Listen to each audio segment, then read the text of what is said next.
झांसी की रानी लक्ष्मीबाई एक ऐसा नाम जो आज भी देशभक्ति की मिसाल बना हुआ है। वो घोड़े पर सवार, तलवार दोनों हाथों में लिए अपने दुश्मनों को चारों खाने चित्त कर रही तस्वीरें देखकर आज भी दिल गर्व से भर जाता है। लेकिन क्या आप जानते हैं कि एक समय था जब कहा जाता था कि महिलाएं केवल घूंघट के पीछे रहने के लिए बनी हैं, पर इस सोच को बदलने के लिए आई रानी लक्ष्मीबाई। उन्होंने क्रांति की ऐसी ज्वाला भड़काई कि अंग्रेजों के पांव उखड़ने लगे। सालों से भारत अंग्रेजों की गुलामी झेल रहा था, लेकिन जब रानी लक्ष्मीबाई युद्ध के मैदान में उतरी तो उनकी तलवार की चमक से दुश्मन भी सहम गए। उनके साहस, शौर्य और बलिदान की कहानी हर भारतीय के दिल में आज तक बसती है। आपने सुभद्रा कुमारी चौहान द्वारा लिखित कविता तो पढ़ी होगी, सिंहासन हिल उठे, राजवंशों ने भ्रिकुटी तानी थी, बूढ़े भारत में भी आई फिर से नई जवानी थी, चमक उठी, सन 57 में वह तलवार पुरानी थी, बुंदेले हरबोलों के मुंह हमने सुनी कहानी थी, खूब लड़ी मर्दानी, वह तो झांसी वाली रानी थी। लेकिन क्या आप जानते हैं कि यह क्रांति आखिर कैसे शुरू हुई? इस कहानी को समझने के लिए हमें जाना होगा उस दौर में जब अंग्रेजी सत्ता अपने चरम पर थी। 1757 में बैटल ऑफ प्लासी और 1764 में बैटल ऑफ बक्सर के बाद ब्रिटिश सत्ता भारत पर पूरी तरह हावी हो गई थी। 100 सालों तक अंग्रेजों ने भारत को लूटा, निचोड़ा और शोषण किया। लेकिन उससे पहले मैं थोड़ा उनके बचपन के बारे में बता देता हूँ। रानी लक्ष्मीबाई का जन्म 19 नवंबर 1835 को हुआ था। हालांकि कई पुस्तकों में उनका जन्म 1828 भी लिखा मिलता है, लेकिन सही तिथि 1835 ही मानी जाती है। एक मराठी ब्राह्मण परिवार में जन्मी लक्ष्मीबाई का असली नाम मणिकर्णिका था। उनके पिता मोरपंत तांबे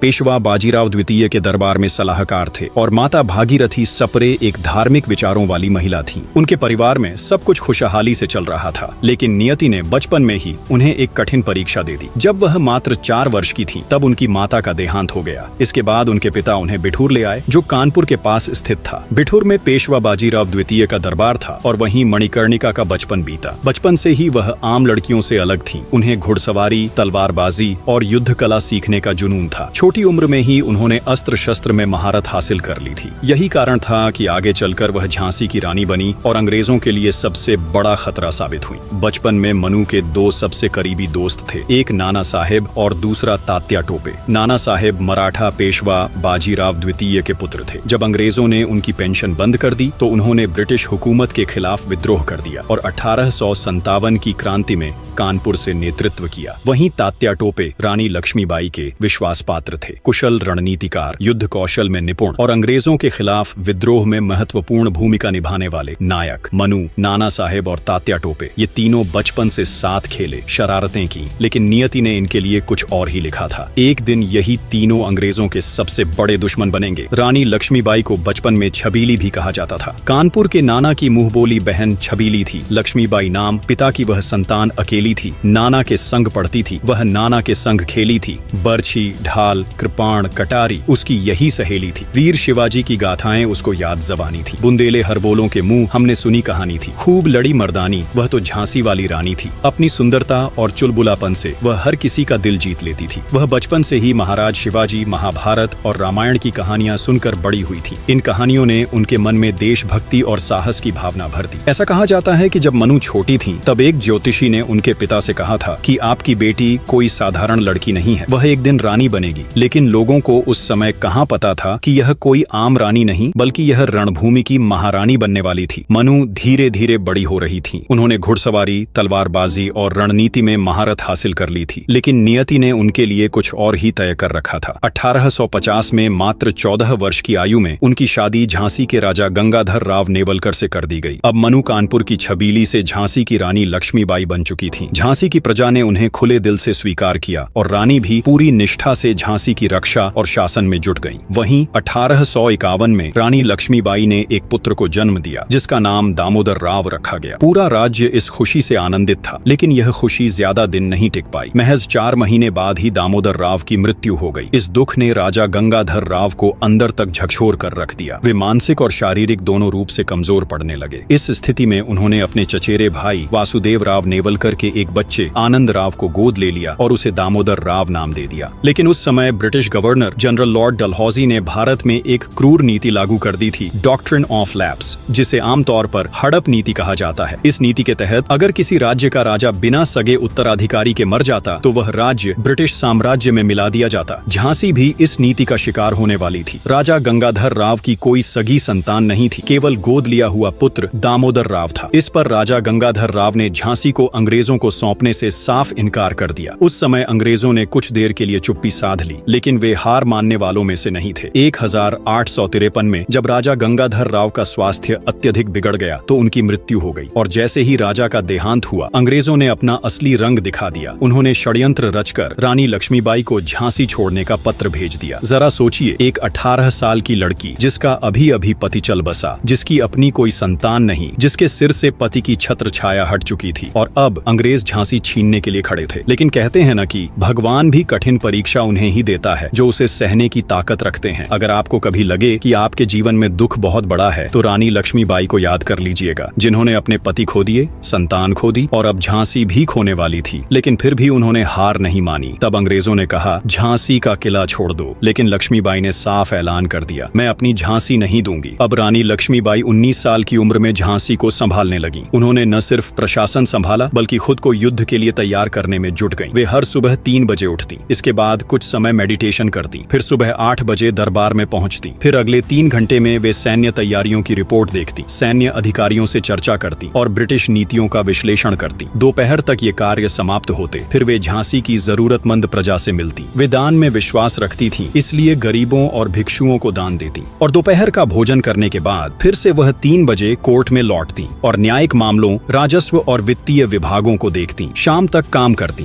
और फिर थोड़ा आराम करके वे इतिहास और युद्ध नीति की किताबें पढ़ने लगती। यह उनका उस समय का कठोर और अनुशासित जीवन था, और इसी अनुशासन ने उन्हें इतिहास की सबसे महान योद्धा बनाया। रानी लक्ष्मीबाई के इसी समर्पण और निष्ठा के कारण झांसी की जनता उन्हें अपनी माता समान मानने लगी। प्रजा ही उनका परिवार था, झांसी ही उनकी आत्मा थी। लेकिन 1854 का वर्ष झांसी के इतिहास में एक काला अध्याय लिखने जा रहा था। ब्रिटिश सरकार ने आधिकारिक रूप से झांसी को ईस्ट इंडिया कंपनी में मिला लेने का आदेश दे दिया। रानी लक्ष्मीबाई ने इसके खिलाफ हर संभव प्रयास किया। उन्होंने न्याय की गुहार लगाई, कोर्ट में अपील की, लेकिन लॉर्ड डलहौजी अपने फैसले से टस से मस नहीं हुआ। कुछ ब्रिटिश अधिकारी भी इस मामले में रानी के पक्ष में थे, परंतु सरकार के आगे उनकी कोई नहीं चली। उस रात झांसी का किला अंधेरे में डूबा था, लेकिन रानी के मन में एक भीषण तूफान उमड़ रहा था। वह अपने बेटे दामोदर राव को गोद में लिए खिड़की के पास खड़ी झांसी की विशाल दीवारों को देख रही थी। यह वही दीवारें थीं जो उनके शासनकाल में अजेय रहीं, लेकिन अब इन्हें उन्हें छोड़ना था। उनकी आंखों में आंसू छलक आए। तभी पीछे से एक कठोर आवाज गूंजी, झांसी अब ब्रिटिश सरकार की संपत्ति है, आपको इसे खाली करना होगा। रानी ने धीरे धीरे पीछे मुड़कर देखा। उनकी आंखों में अब नमी नहीं बल्कि एक दृढ़ संकल्प की आग जल रही थी। उन्होंने अपनी तलवार को अंतिम बार झांसी की मिट्टी पर रखा और ठहरते हुए बोली, आज मैं अपना किला छोड़ रही हूँ, पर याद रखना एक दिन मैं इसे वापस जरूर लूंगी। उस रात रानी लक्ष्मीबाई अपने बेटे के साथ झांसी के किले से निकल गईं। अब वह पास में एक छोटी सी हवेली में रहने लगी, लेकिन उनका संघर्ष यहीं समाप्त नहीं हुआ। अंग्रेजों ने उनके लिए केवल 5,000 रुपए मासिक पेंशन तय कर दी। यह पेंशन एक रानी के लिए नहीं बल्कि एक साधारण अंग्रेज नागरिक के लिए भी अपर्याप्त थी। और तो और उनके गहने तक जब्त कर लिए गए। जिस रानी ने अपना सब कुछ झांसी के लिए समर्पित कर दिया था, उसे अब एक सामान्य अंग्रेज नागरिक से भी नीचा का दर्जा दे दिया गया था। लेकिन रानी लक्ष्मीबाई इतनी आसानी से हार मानने वाली नहीं थी। वह लगातार झांसी को वापस पाने का मार्ग खोज रही थी। तभी उन्होंने एक नाम सुना, जॉन लैंग। यहाँ मैं बता दूं कि जॉन लैंग एक ऑस्ट्रेलियाई वकील थे जिन्होंने पहले भी ईस्ट इंडिया कंपनी के खिलाफ मुकदमे जीते थे। वह खुद भी ब्रिटिश सरकार की अन्यायपूर्ण नीतियों से घृणा करते थे। रानी ने तुरंत जॉन लैंग को अपने पास बुलाने का आदेश दिया। उनके स्वागत में 50 घुड़सवार भेजे गए। पालकी में एक छोटा सा बक्सा रखा गया जिसमें बर्फ के टुकड़ों के बीच विदेशी शराब और बियर रखी गई थी। जब जॉन लैंग ने यह देखा तो उन्हें एहसास हो गया कि रानी लक्ष्मीबाई कोई साधारण महिला नहीं है। जब वे झांसी पहुंचे और रानी से मिले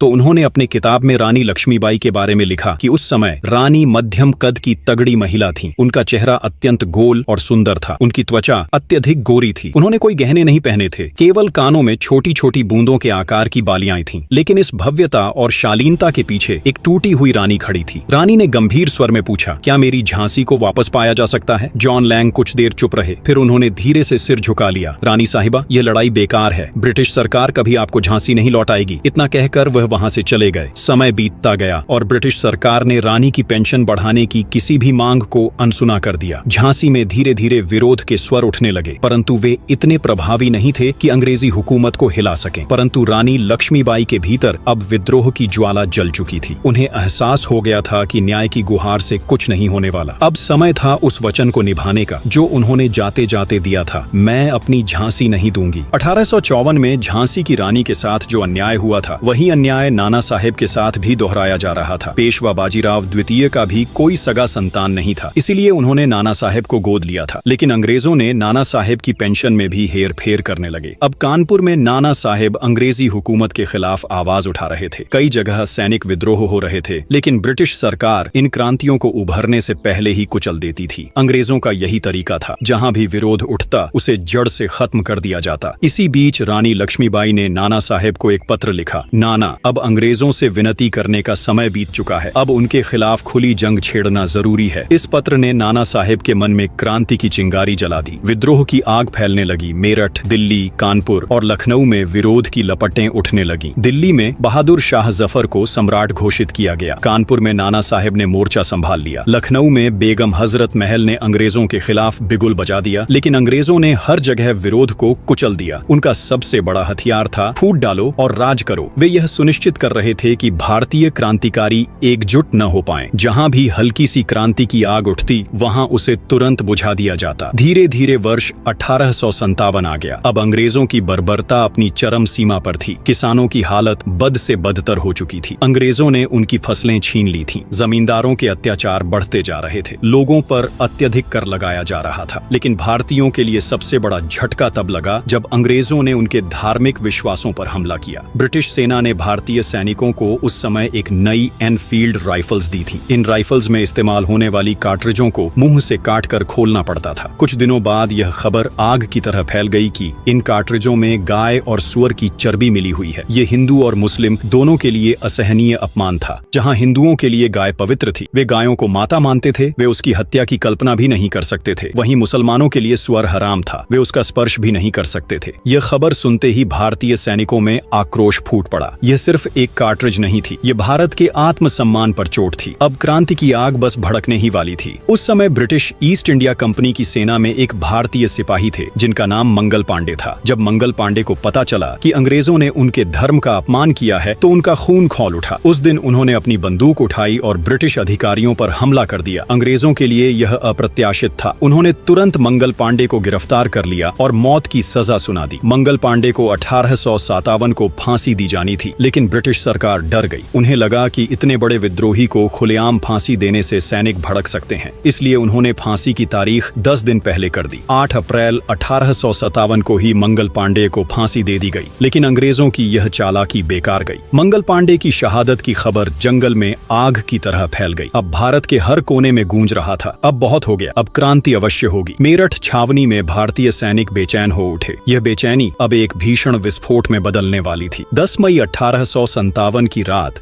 मेरठ में एक अजीब सी खामोशी छाई हुई थी। यह खामोशी तूफान से पहले की शांति थी। चारों ओर कोई आवाज नहीं थी, लेकिन दिलों में एक अग्नि जल रही थी। अचानक जैसे ही घड़ी की सुइयों ने रात के 12 बजाए, भारतीय सैनिकों ने अपनी बंदूकें उठा ली। चुपके से बैरकों में आग लगाई गई और उन अंग्रेज अधिकारियों को मार गिराया गया जिन्होंने भारतीय सैनिकों और आम नागरिकों पर अत्याचार किए थे। यह बगावत की पहली चिंगारी थी जो अब पूरे देश में फैलने वाली थी। बगावत की यह खबर हवा की तरह फैलने लगी। कानपुर, लखनऊ, दिल्ली, झांसी, हर दिशा में क्रांति की आग सुलग उठी थी। दिल्ली में भारतीय सिपाही बहादुर शाह जफर को सम्राट घोषित कर चुके थे। यह एक बहुत बड़ा झटका था ब्रिटिश साम्राज्य के लिए। अब दिल्ली की गलियों में अंग्रेजों का नाम तक सुनाई नहीं दे रहा था। सभी भारतीय एकजुट हो गए थे और यह संघर्ष सिर्फ सिपाही विद्रोह नहीं, बल्कि भारत की स्वतंत्रता संग्राम की शुरुआत थी। उधर कानपुर में नाना साहेब पेशवा ने मोर्चा संभाला था। उनका नेतृत्व सैनिकों और आम नागरिकों में एक नई उम्मीद का संचार कर रहा था। नाना साहेब के नेतृत्व में भारतीय सिपाही अंग्रेजों को चारों ओर से घेर चुके थे। हफ्तों तक घमासान युद्ध चलता रहा। भारतीय सैनिकों ने दृढ़ संकल्प से युद्ध लड़ा। इस दौरान अंग्रेजों ने हर मुमकिन कोशिश की, लेकिन वे भारतीयों के साहस और संघर्ष के सामने टिक नहीं सके। इसी दौरान गंगा के किनारे स्थित सती चौरा घाट पर एक भयंकर संघर्ष हुआ। भारतीय सैनिकों ने अचानक ब्रिटिश सैनिकों पर गोलियों की बौछार कर दी। यह हमला बेहद घातक था। गंगा के पानी में खून बहने लगा और घाट के आसपास की हवा में चीखें गूंज उठी। यह नरसंहार इतिहास में सती चौरा घाट नरसंहार के नाम से दर्ज हो गया। यह दृश्य न केवल भारतीय सैनिकों के साहस का प्रतीक बना, बल्कि यह उनकी स्वतंत्रता की ललक और ब्रिटिश साम्राज्य के खिलाफ उनके गुस्से का भी प्रतीक था। गंगा का पानी अब लाल हो चुका था, जैसे देश के लिए एक नया अध्याय लिखने का समय आ चुका हो। इधर रानी लक्ष्मीबाई भी फिर से किले पर अपना शासन स्थापित कर ली, लेकिन असली भयावहता अब शुरू हुई थी। अंग्रेजों की पत्नियां, उनके बच्चे, उन सब पर भी हमला होने लगा। यह हमला न केवल बेरहमी से किया गया, बल्कि इसे बीबी घर नरसंहार के नाम से भी जाना गया। इन निर्दोष महिलाओं और बच्चों की हत्या के बाद ब्रिटिश हुकूमत में घबराहट फैल गई। अंग्रेजों ने अब एक कड़ा संदेश दिया, अब कोई माफी नहीं, सिर्फ बदला। ब्रिटिश अफसरों ने यह फैसला किया कि अब कोई नरमी नहीं बरती जाएगी। जैसे ही यह आदेश आए, कई अफसरों के मुंह से निकला, नो वकील नो दलील। हर भारतीय विद्रोही को तोप से बांधकर उड़ा दो, सड़कों पर सार्वजनिक फांसी दो, बहादुर शाह जफर के पोतों को अधनंगा करके पॉइंट ब्लैंक पर गोली मार दो।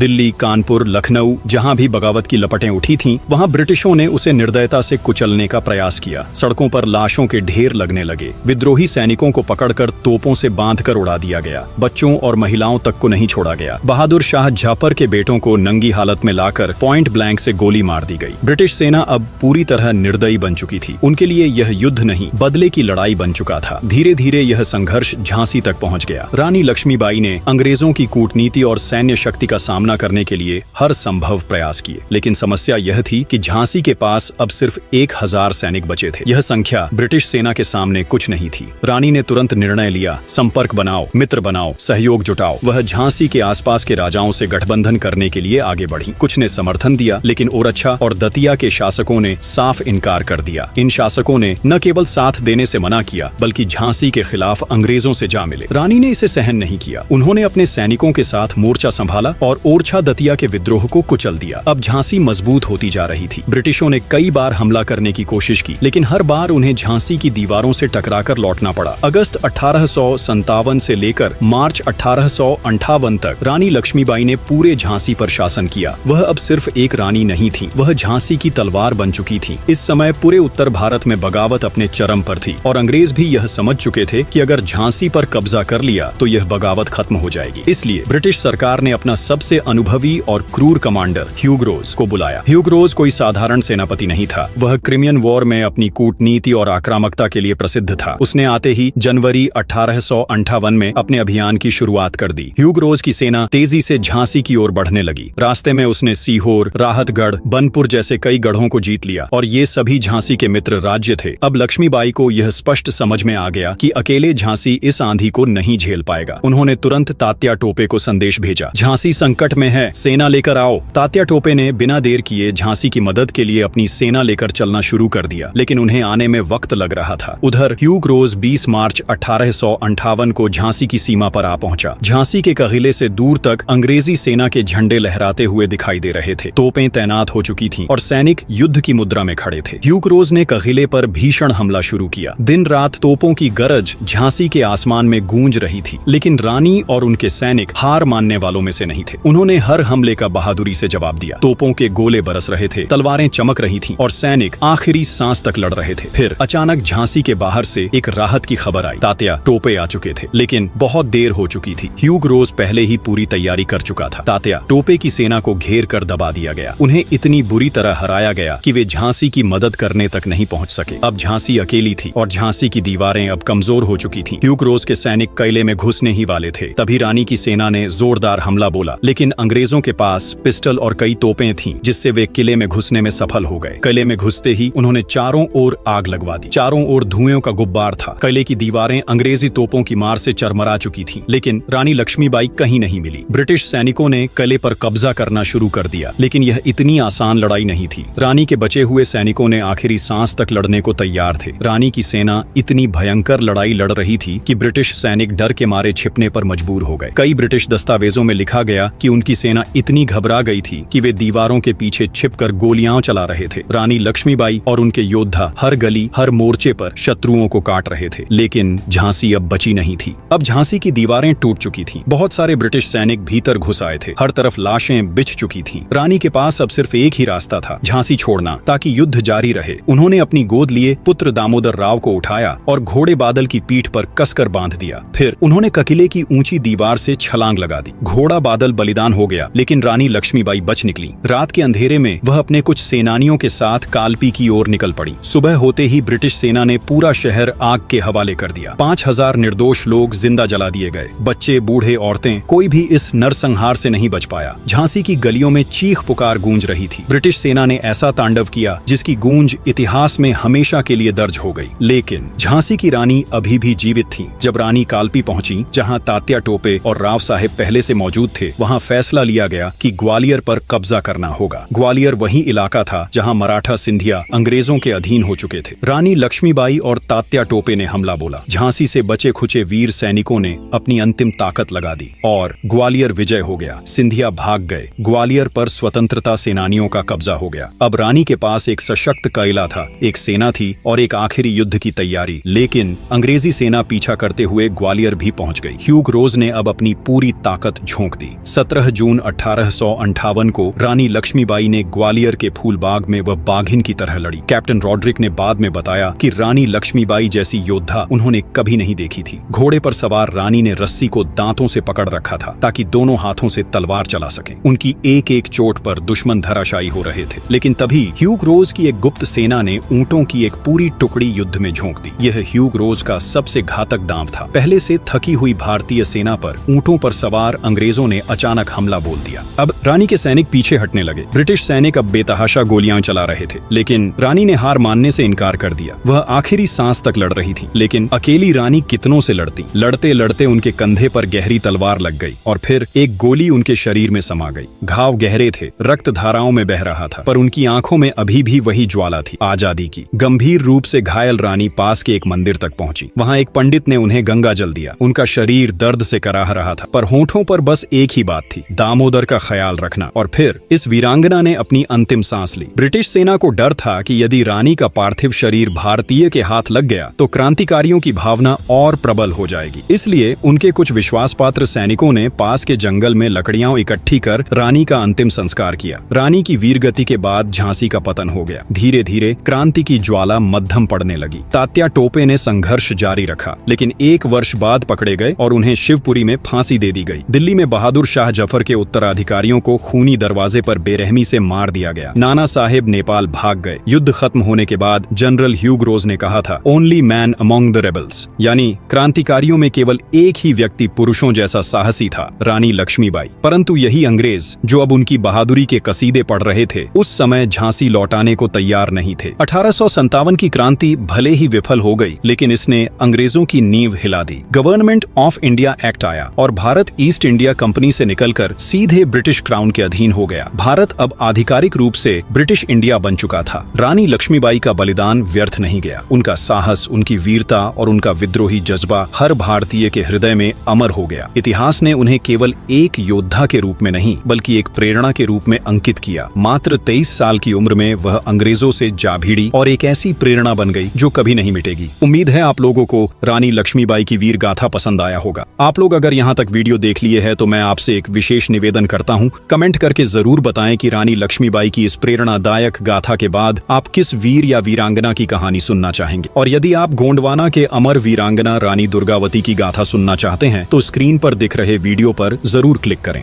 वीडियो देखने के लिए आपका बहुत बहुत धन्यवाद।